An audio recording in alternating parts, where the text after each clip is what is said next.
नमो नमः मित्रों, संस्कृत जीवनम में आप सभी का स्वागत है। तो जैसा कि मित्रों कल की कक्षा में हम लोगों ने जो हमारा साहित्य की कक्षा है उसमें श्रीमद् भगवद गीता के जो 47 श्लोक थे वहां तक अध्ययन कर लिया था। तो आज हम लोग 48, 49, 50 और 91 श्लोक का अध्ययन करेंगे। तो जो भी मित्र हमारे साथ लाइव जुड़ चुके हैं सभी लोग वीडियो की लिंक को अपने दोस्तों के साथ शेयर कर दें, जिससे कि अधिक से अधिक लोग वीडियो के साथ लाइव जुड़ सकें। तो आइए मित्रों, हम लोग जो हमारा 48वां श्लोक है पहले इसका वाचन करते हैं, तत्पश्चात इसके अर्थ को जानते हैं। तो क्योंकि हम लोगों ने अभी तक जो 47वां श्लोक अध्ययन किया था वह था हमारा जिसमें श्री कृष्ण जी अर्जुन को कर्म अर्थात कर्म में ही उनका अधिकार बताते हैं और फलों में अधिकार को नहीं, अर्थात कि तू कर्म कर, कर्म में ही तेरा अधिकार है, फलों की इच्छा मत कर और फलों की कामना से भी तुम कर्मों को मत करो। और यदि तुमको फल प्राप्त नहीं होते हैं तब तुम उन कर्मों में असंगति भी मत करो, अर्थात उन कर्मों को करना भी मत त्यागो। तो क्योंकि यहाँ कर्मों के विषय में बताया जा रहा है तो जो हमारा 48वां श्लोक है इसको पहले जान लेते हैं, तत्पश्चात इसके आगे का अध्ययन करते हैं। तो आप सभी मेरे साथ वाचन कर लीजिए पहले इसका। योगस्थ कुरु कर्मणि संगम त्यक्त्वा धनंजय सिद्धि असिद्धि समो भूत्वा समत्वम योग उच्यते। अब क्योंकि जिस प्रकार श्री कृष्ण ने अर्जुन से कह दिया कि तुम कर्म करो लेकिन फलों की इच्छा मत करो और कर्म करने में ही तुम्हारा अधिकार है, फलों में तुम्हारा अधिकार नहीं है, और कर्मों में आसक्ति भी मत करो। तो अब संशय यह उठता है कि किस प्रकार के कर्मों को करना चाहिए और किस प्रकार के कर्म अर्थात किस प्रकार से हम कर्मों को करें जिससे कि हमारी उसमें आसक्ति भी न हो।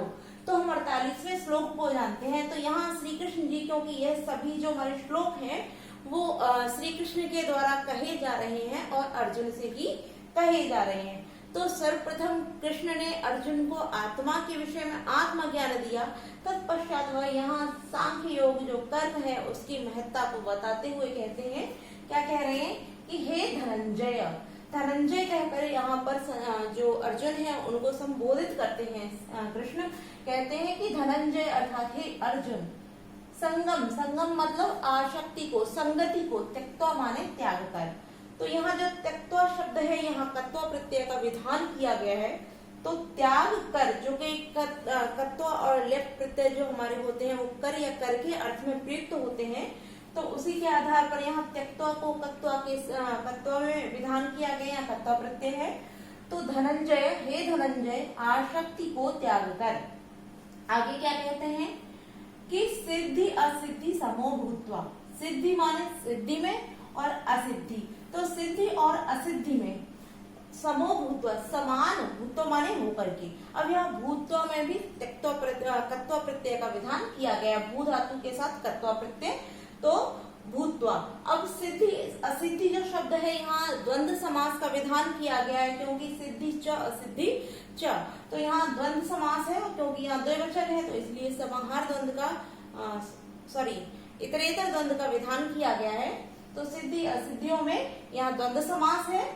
आगे कहते हैं कि सिद्धि और असिद्धि में, अब सिद्धि क्या होता है, सिद्धि माने प्राप्ति और असिद्धि माने अप्राप्ति, अर्थात सिद्धि और असिद्धि में समान होकर के। आगे क्या कहते हैं कि योगस्थ, योग में स्थित होकर के, कुरु माने करो, कर्मणि माने कर्मों को, कि कर्मों को कुरु माने करो। अब यहाँ क्योंकि श्री कृष्ण अर्जुन से कहते हैं तो इस प्रकार कहते हैं कि हे अर्जुन, तुम आसक्ति को त्याग करके सिद्धि और असिद्धि में समान हो करके, क्योंकि हमने पहले भी इस चीज को कई बार पढ़ा है जहाँ बोलते हैं कि जया जयो लाभो अलाभो, इस प्रकार से कि तुम इन दोनों भावों में समान भाव रखते हुए अपने कर्मों को करो। तो वही कह रहे हैं कि हे धनंजय, आसक्ति को त्याग कर, अर्थात इन कर्मों को करने में जो तुम्हारी आसक्ति है, आसक्ति अर्थात जिन कर्मों को तुम कर रहे उनमें तुम्हारी लालसा है, उस आसक्ति और लालसा को त्याग करके। आगे क्या कहते हैं कि सिद्धि और असिद्धि में समान हो करके, कि चाहे तुम्हारा काम सिद्ध हो या असिद्ध हो, अर्थात चाहे तुमको विजय प्राप्त हो अन्यथा पराजय प्राप्त हो, यहाँ तुम समो भूत्वा, समान होकर के। यहाँ तुम्हारा ऐसा नहीं है कि तुमने अगर तुमको विजय प्राप्त होती है तुम हर्ष करो और पराजय प्राप्त होती है तब तुम शोक करो। तो उस भाव को त्याग करके क्या करो, सिद्धि और असिद्धि में समान होकर के। आगे कहते हैं कि योगस्थ, योग में स्थित होकर के कर्मणि, कर्मों को कुरु माने करो। तो यहाँ जो श्री कृष्ण है वो अर्जुन को उपदेश देते हुए कहते हैं, अब यहाँ कर्मों को तो बताते हैं कि तुम कर्म करो, लेकिन किस प्रकार से कर्म करो। तो यहाँ 3 प्रकार से कर्मों को करने के लिए श्री कृष्ण अर्जुन से कहते हैं। और वो 3 प्रकार कौन कौन से, तो पहला यहाँ कहा गया है कि संगम त्यक्त्वा, अर्थात आसक्ति को त्याग करके। फिर कहते हैं कि सिद्धि असिद्धि समोभूत्वा, सिद्धि और असिद्धि में समान हो करके, ठीक है। और तीसरा कहते हैं योगस्थ कुरु, योग में स्थित होकर, अर्थात पहले तो तुम्हारी जो आसक्ति है कर्मों के प्रति उस आसक्ति को त्यागो। तत्पश्चात सिद्धि, चाहे तुमको विजय प्राप्त हो या पराजय, उसके भाव को तुम समान करो, समान भाव हो करके। फिर योग में स्थित होकर के कर्मों को करो। अब आगे क्या कहते हैं कि समत्वम योग उच्यते। समत्वम, ये समत्व ही, क्या समत्व, जो समान, सिद्धि और असिद्धि में समान हो करके, अर्थात चाहे तुमको जय प्राप्त हो या पराजय प्राप्त हो, यदि उसमें तुम समान भाव करते हो। समत्व क्या है, अब इसको जान लेते हैं, क्योंकि यहाँ से कई बार प्रश्न पूछा जा चुका है और ये बहुत ही महत्वपूर्ण, ये सूक्ति भी आपकी हो जाती है कि समत्वम योग उच्यते। समत्व मतलब समभाव या समानता का भाव। योग समत्व को ही क्या कहा गया है, योग। उच्चते माने कहा गया है, अर्थात समत्व को ही योग कहा जाता है या कहा गया है। अब समत्व क्या है, जैसे हम लोगों ने पहले कई श्लोकों में जब हमने अध्ययन किया था, जिसमें श्री कृष्ण से अर्जुन से श्री कृष्ण कहते हैं कि आप जय पराजय, लाभ हानि, दुख सुख, इन सभी के भावों को त्याग करके और तब युद्ध के लिए सज्ज हो जाओ, उठ खड़े हो। तो समत्वम क्या है, समभाव। इसको हमने, समत्वम का जो अर्थ होता है क्या होता है, समभाव। समभाव, अब सम माने होता है बराबर और भाव। भाव तो आप जानते हैं, तो समानता का भाव, अर्थात समत्व क्या है, जब हम प्राप्ति और अप्राप्ति में समानता का भाव रखते हैं। चाहे हमको विजय प्राप्त हो या पराजय प्राप्त हो, वहां हम समानता का भाव रखें। चाहे हमारे यहाँ हर्ष हो, किसी का जन्म हो या किसी की मृत्यु हो, कोई शोक हो, वहां भी हम हर्ष और शोक, ऐसे गुणों का विषाद, अर्थात इनको त्याग करके वहां भी हमारे जो भाव हैं वह समान रहे, वही समभाव कहलाते हैं और वही क्या हो जाता है, हमारा समत्व कहलाता है। और इस समत्व को ही क्या कहा जाता है, इस समत्व को ही योग कहा जाता है। अर्थात यह समत्व ही क्या होता है, यह समत्व ही योग होता है। तो आप इसका अर्थ एक बार पुनः देख लेते हैं। तो श्री कृष्ण क्या कहते हैं कि हे धनंजय, आसक्ति को त्याग कर सिद्धि और असिद्धि में समान हो करके योग में स्थित होकर के कर्मों को करो।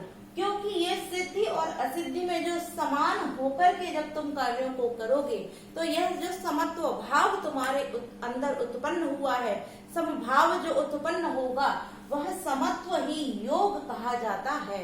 अर्थात जो तुम कार्य करोगे, जो तुम्हारे कर्म होंगे, वह फिर कैसे कर्म कहलाएंगे, वह तुम्हारे योग, अर्थात वह तुम्हारे निष्काम कर्म हो करके योग कहे जाएंगे।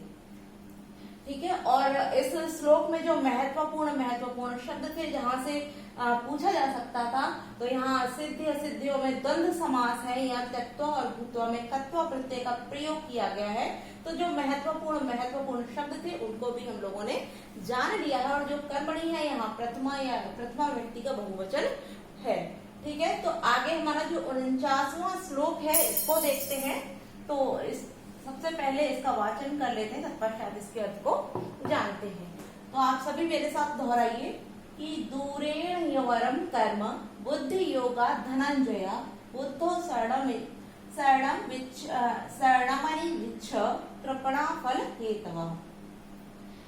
तो यहाँ भी धनंजय कहकर ही श्री कृष्ण ने अर्जुन को संबोधित किया है। तो कहते हैं कि हे धनंजय, बुद्धि योगात, अब यहाँ तत्पुरुष समास का विधान है या षष्ठी तत्पुरुष है, तो बुद्धि योगात अर्थात बुद्धि योग में, बुद्धि योग यहाँ किसको, यहाँ कर्म योग की ही बात की जा रही है कि कर्म योग में ही यहाँ हमारा है, यहाँ यड़ संधि हो जाती है, ही धन अवरम, ही धन अवरम, तो ह्यवरम हो जाएगा, तो यहाँ यड़ संधि हो जाती है। तो ही माने क्योंकि, कि हे धनंजय, ही माने क्योंकि बुद्धि योगात, बुद्धि योग अर्थात जो कर्म योग है उसमें कर्म योग से कर्म, जो कर्म कैसे कर्म, सकाम कर्म, क्योंकि दो प्रकार के कर्म होते हैं, एक सकाम कर्म होते हैं और एक निष्काम कर्म होते हैं। तो सकाम कर्म मतलब जब हम किसी लालसा के साथ कोई कर्म करते हैं, जैसे एक उदाहरण देते हैं, हम अभी जो अपना अध्ययन कार्य कर रहे हैं या पढ़ रहे हैं, तो हमारे यहाँ एक कामना है, एक अभिलाषा है। क्या अभिलाषा है कि जब हम पढ़ेंगे और पढ़ने के पश्चात हम लोग क्या करेंगे, हमारा जो LT है उसको क्वालिफाई करके हम लोग शिक्षा, जो हमारा शिक्षक का पद है उसको प्राप्त करेंगे। तो इस कामना के साथ जब हम कोई कार्य करते हैं तो वो सकाम कर्म हो जाता है, अर्थात किसी फल की प्राप्ति के लिए जब हम कोई कर्म करते हैं तो वह सकाम कर्म कहलाता है। तो यहाँ इसी सकाम कर्म की बात की जा रही है। तो कि हे धनंजय, क्योंकि बुद्धि योग या कर्म योग से कर्म कैसे होते हैं, दूरेण माने अत्यंत, अवरम माने तुच्छ या निम्न, अत्यंत तुच्छ या निम्न है। अब जो कर्म योग है उसमें जो सकाम कर्म है वो कैसे हैं, अत्यंत तुच्छ हैं। तो आगे कहते हैं कि बुद्धौ, अब बुद्धि में अर्थात बुद्धि में, कैसी बुद्धि में, योग बुद्धि में या समभाव की बुद्धि में, कि जो निष्काम कर्म करने के लिए जो हम बुद्धि करते हैं वो कैसी बुद्धि होती है, योग बुद्धि होती है, अर्थात समभाव बुद्धि होती है। समभाव अभी हमने जाना, जब समत्व को जाना था कि अर्थात हमारा चाहे हमारा लाभ हो या अलाभ हो, चाहे हमको लाभ हो या हानि हो, वहां हम ना किसी लाभ के लिए हर्ष करते हैं और ना ही किसी हानि के लिए शोक करते हैं, तब वहां कैसा हो जाता है, तब वहां समभाव उत्पन्न हो जाता है। तो कहते हैं कि इस बुद्धि में कैसे, समभाव बुद्धि में क्या करो तुम, शरणम अनुविच्छा, शरणम अनुविच्छा। अब यहाँ अनुविच्छा जो हो जाएगा, अनुधन इच्छा, यहाँ हमारा हो जाए, यहाँ भी हमारी यड़ संधि का विधान किया गया है। तो अब यहाँ क्या कह रहे हैं कि बुद्धि अर्थात इस समभाव वाली बुद्धि के क्या करो, शरण में, शरण को, अनुविच्छ माने खोजो, अर्थात इसी बुद्धि में तुम क्या करो, अपनी रक्षा, शरण माने यहाँ शरण को अर्थात उसकी शरण में जाओ, उसकी शरण को खोजो, तात्पर्य अपने आप को बचाने के लिए अर्थात अपनी रक्षा का जो उपाय है वो इसी बुद्धि में क्या करो, खोजो। कैसी बुद्धि में, जो समभाव की बुद्धि अर्थात निष्काम कर्म है, इन कर्मों में ही तुम अपनी रक्षा का उपाय खोजो। क्यों, क्योंकि कृपण माने होता है दीन, के दीन होते हैं क्या, फल हेतवा, फल के हेतु, जो फल के लिए कर्मों को करते हैं, अर्थात फल के प्रयोजन वाले जो व्यक्ति होते हैं, फल के हेतु जो कर्म किए जाते हैं वो कैसे होते हैं, फल हेतवा, फल के जो हेतु होते हैं वो कैसे होते हैं, अत्यंत कृपण माने दीन होते हैं।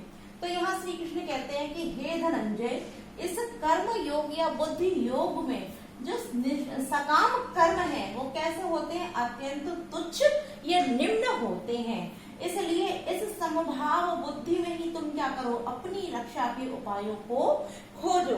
क्यों खोजो, क्योंकि किसी फल की हेतु या फल के प्रयोजन से जो कार्य किए जाते हैं वो कैसे, फल के हेतु से जो कार्य करने वाले लोग होते हैं वो कैसे होते हैं, अत्यंत कृपण होते हैं।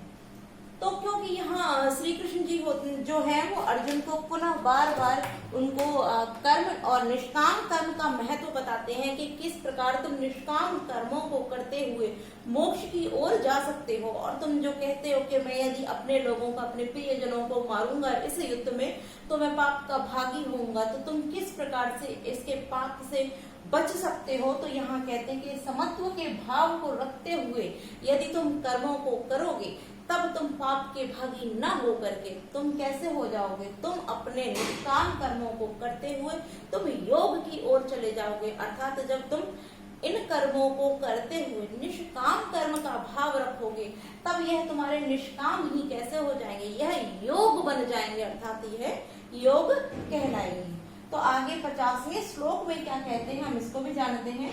तो यहाँ श्री कृष्ण पुनः कहते हैं कि बुद्धिर युक्तो जहाति उभय सुकृत दुष्कृते तस्माद् योगाय युज्यस्व योगः कर्मसु कौशलम। अब यहाँ ये शब्द जो ये पंक्ति जो दी गई है योगः कर्मसु कौशलम, ये महत्वपूर्ण सूक्ति पंक्ति है, तो इसको आप बहुत अच्छे से जान लीजिए। और यहाँ जो शब्द लिखा, यहाँ यह जो पंक्ति है समत्वम योग उच्यते, यह भी बहुत ही महत्वपूर्ण पंक्ति है और इन दोनों से कई बार परीक्षा में प्रश्न पूछे जा चुके हैं।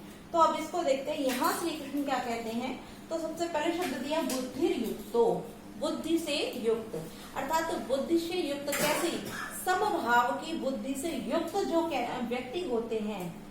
यहाँ दिए जहाति धन इह, तो यहाँ वृद्धि संधि कर दी गई, जहाति धन इह बराबर जहाति, यहाँ वृद्धि संधि हो जाती है, सॉरी दीर्घ स्वर संधि हो जाती है, जहाति धन ई, अर्थात ई के साथ ई मिलने से यहाँ दीर्घ स्वर संधि हो जाती है।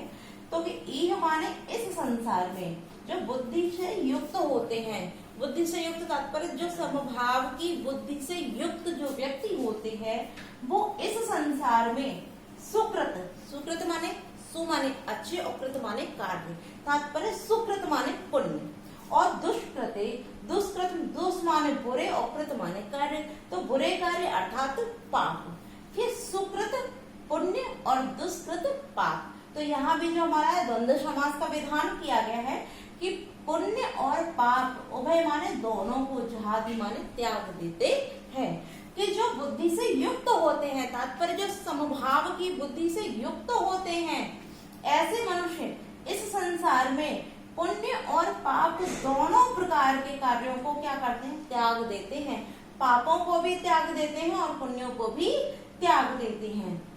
तस्मात् इसलिए योगाय, योग के लिए, इसलिए योग के लिए युजस्व तैयार हो जाओ, अर्थात तत्पर हो जाओ।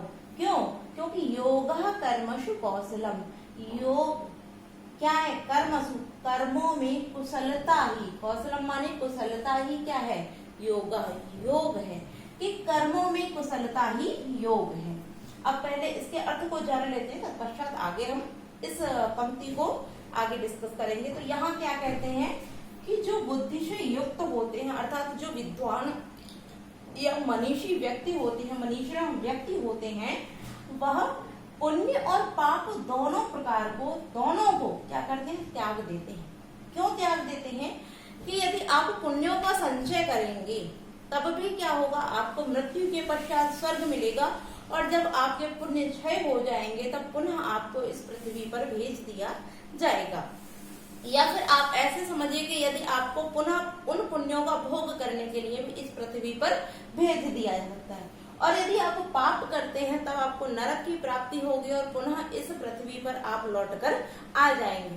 तो दोनों ही परिस्थितियों में, अर्थात आप पुण्य करते हैं तब भी और पाप करते हैं तब भी आपको ये मृत्यु लोक पुनः प्राप्त होगा, अर्थात आप इस जन्म और मृत्यु के बंधन से परे नहीं हो पाएंगे।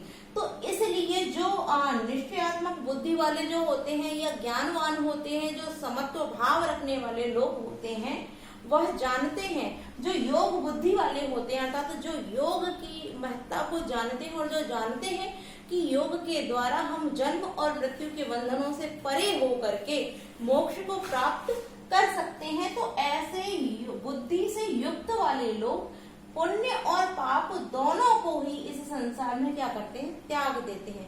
वो न तो पापों का संचय करते हैं और न ही पुण्यों का ही संचय करते हैं, वो दोनों ही प्रकार के कार्यों को संसार में त्याग देते हैं। तो इसलिए क्या करो, तुम योग के लिए तैयार हो जाओ। तो तुम ना तो पाप करो और ना ही पुण्य, ना तो तुम पुण्यों का संचय करो ना ही पापों का संचय करो। तो तुम कैसे कर्म करो, तुम निष्काम कर्म करो, तो वह निष्काम कर्म क्या हो जाएंगे, तुम्हारे योग। तो इसलिए तुम योग के लिए तत्पर हो जाओ, क्योंकि कर्मों में कुशलता को ही योग कहा जाता है। यदि तुम कर्म करोगे, किंतु कैसे कर्म, यदि तुम निष्काम कर्म करोगे, पुण्य और पाप से परे होकर यदि तुम केवल कर्मों को करने के उद्देश्य से, अर्थात तुम ईश्वर के विश्व रूप दर्शन, अर्थात जिन लोगों ने समाधि के द्वारा ईश्वर के जो निराकार ब्रह्म है उनके वास्तविक स्वरूप के दर्शन किए हैं, यदि तुम ऐसे ईश्वर के दर्शन करने हेतु केवल कर्मों को करने के उद्देश्य से यदि तुम कर्म करते हो, तब तुम्हारे यही कर्म योग हो जाएंगे। और ऐसे योग के लिए तुम क्या करो, तत्पर हो जाओ, क्योंकि कर्मों की कुशलता को ही क्या कहते हैं, योग कहते हैं। तो हमारा जो यहाँ शब्द दिया है कि समत्वम योग उच्यते, इससे कई बार प्रश्न पूछा गया है। यहाँ पूछा जाता है कि समत्वम योग, समत्व जो समता का भाव होता है उसको क्या कहते हैं, तो उसको हम योग कहते हैं। और यदि पूछा जाए आपसे योग किसको कहते हैं, तो जो समत्व का भाव होता है उसको योग कहा जाता है। अब आगे यह कि कर्मसु कौशलम योगा, कि किसको योग कहते हैं, तो कर्मों में जो कुशलता होती है उसको ही क्या कहते हैं, हम योग कहते हैं। तो इन प्रश्नों को कई बार परीक्षाओं में पूछा जा चुका है, तो आप इन दोनों ही सूक्तियों को बहुत अच्छे से ध्यान रखिए। साथ ही साथ कुछ अन्य भी महत्वपूर्ण हमारी सूक्तियां थी, और हम सभी श्लोकों के बाद में जब हम अंत में, जैसे कि किरातार्जुनी महाकाव्य की समाप्ति के पश्चात हम लोगों ने उस ग्रंथ की भी महत्वपूर्ण सूक्तियों को रखा था, तो इसी प्रकार जब हम सांख्य योग के सभी श्लोकों का अध्ययन कर लेंगे, क्योंकि द्वितीय सर्ग जो हमारा द्वितीय अध्याय है उसका अध्ययन कर लेंगे, तत्पश्चात हम इसके भी जो महत्वपूर्ण सूक्तियां हैं उनकी भी कक्षाओं को अलग से अवश्य रखेंगे। तो आगे जो हमारा 51वां श्लोक है इसको हम वाचन कर लेते हैं इसका। तो इसको भी श्री कृष्ण जी के द्वारा ही कहा गया। तो यहाँ क्या कहते हैं कि कर्मजम बुद्धिर्युक्ता ही फलम त्यक्त्वा मनीषिणः जन्म बंधर विनिर्मुक्ता पदम गच्छन्ति यनामयम्। तो वैसे तो हम लोगों को आज चारों श्लोकों का अध्ययन करना था, किंतु समय हो चुका है और इस 51वें श्लोक का संपूर्ण अर्थ हम लोग नहीं जान पाएंगे। तो कल की कक्षा में हम इसका अध्ययन करेंगे। तो आज के लिए हम इन 3 ही श्लोकों का अध्ययन रखते हैं, जो कि हमने 48, 49 और 50वें श्लोक का अध्ययन किया है, और 51वें श्लोक का अध्ययन हम अगली कक्षा में करेंगे। और आप सभी को वीडियो अच्छी लगी होगी, और मुझे पूरी उम्मीद है कि आप सभी को ये तीनों श्लोक बहुत अच्छे से समझ में आ गए होंगे। साथ ही साथ यहाँ जो हमारे महत्वपूर्ण प्रश्न जहाँ से बन सकते थे, जहाँ कोई संधि हो रही थी या समास हो रहा था या कोई प्रत्यय का विधान किया था, उनको भी हम साथ में जानते चलते हैं। तो मेरे हिसाब से कि हमारे जो भी प्रश्न बन सकते हैं वो सभी हम अध्ययन करते जा रहे हैं, तो कोई भी प्रश्न आपकी परीक्षा से नहीं छूट सकता है। तो आज के लिए हम इतना ही रखते हैं। आप सभी को वीडियो अच्छी लगी तो वीडियो को लाइक अवश्य कीजिए। नमो नमः।